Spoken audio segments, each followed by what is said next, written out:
নমস্কার, রম্য গল্পমালায় সকল শ্রোতা বন্ধুদের জানাই স্বাগত। আপনাদের সাথে আমি রম্য মাইতি। সামনেই সরস্বতী পুজো, সেই উপলক্ষে আজকের বিশেষ পরিবেশনা লেখিকা নীলাঞ্জনার কলমে লেখা কবিতা আমাদের সরস্বতী পুজো। ছবি সংগৃহীত, কবিতা পাঠে আমি রম্য মাইতি। আজকের কবিতা আমাদের সরস্বতী পুজো। মা জানো তো, ল্যাবের জানালার পাশে মরা গাছের ডালে হঠাৎ সবুজ আভা আজ সকালে। বরফ কুচির বুকে রোদের ঝিকিমিকি, শুকনো পাতার ফাঁকে বুঝি বসন্ত দেয় উঁকি। ও বেলার ফোনে বলেছিলে বটে তুমি, সরস্বতী পুজো আজ মাঘের শ্রীপঞ্চমী।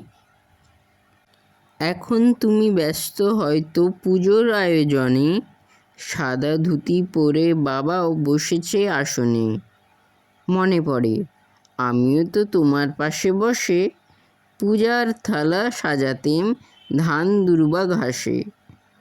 সাদা রঙের চক দিয়ে আলপনা আঁকা, অঞ্জলি দেওয়ার জন্য উপোস করে থাকা।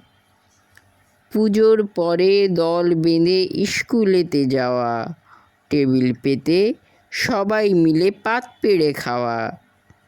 বিকেল হলে আকাশ জুড়ে বসত ঘুড়ির মেলা, পড়াশোনার ছুটি সেদিন, সারাটা দিন খেলা। কেমন লাগলো আজকের পরিবেশনা? কমেন্ট বক্সে অবশ্যই লিখে জানান। কবিতাটি ভালো লাগলে লাইক এবং শেয়ার করতে ভুলবেন না। আপনাদের শৈশবের অভিজ্ঞতার কথাও লিখে পাঠান।